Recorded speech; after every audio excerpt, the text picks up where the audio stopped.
আসসালামু আলাইকুম বন্ধুরা। দোয়েল অ্যাগ্রোর ইঞ্জিনিয়ার সালাম ভাইকে নিয়ে আমার বানানো আগের ভিডিওর কমেন্ট সেকশনে কিছু মানুষের মন্তব্য দেখে বুঝলাম এদের চিন্তাভাবনা কতটা নোংরা আর সস্তা। তাদের দাবি সালাম ভাই নাকি নিজে ভিডিওতে না এসে শুধু বউ আর কাজের মানুষদের দেখিয়ে ভিউ কামাচ্ছেন। বাহরে আমার মহাজ্ঞানী পাবলিক, আপনাদের এই সস্তা বেলুনটা আজকে একটু প্রমাণ সহ ফুটো করে দেই। ভাইরে, একটা প্রবাদ আছে না, যার যেমন দৃষ্টি তার তেমন সৃষ্টি। যারা এই ধরনের মন্তব্য করছেন তারা হয়তো ভিডিও মেকিংয়ের ব অক্ষরটাও বোঝেন না। সালাম ভাই ভিডিওতে আসেন না কেন জানেন?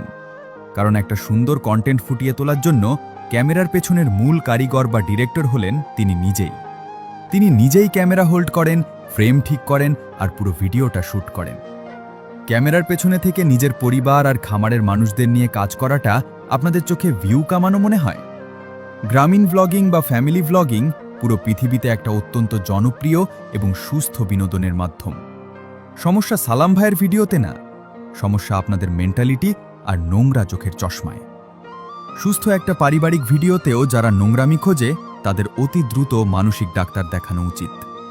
যারা ভাবছেন উনি শুধু ইউটিউবের ভিউয়ের টাকায় চলেন, তারা জেনে রাখুন তিনি যখন খামার শুরু করেন তখন খামারের পাশাপাশি নিজের মেধা খাটিয়ে ফ্রিল্যান্সিং করে কড়াভাবে টাকা উপার্জন করতেন।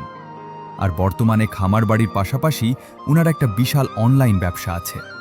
তিনি নিজের ক্ষেত খামার এবং দেশের বিভিন্ন প্রান্ত থেকে একদম খাঁটি ও ঐতিহ্যবাহী সব পণ্য সংগ্রহ করে অনলাইনের মাধ্যমে মানুষের দোরগোড়ায় পৌঁছে দিচ্ছেন।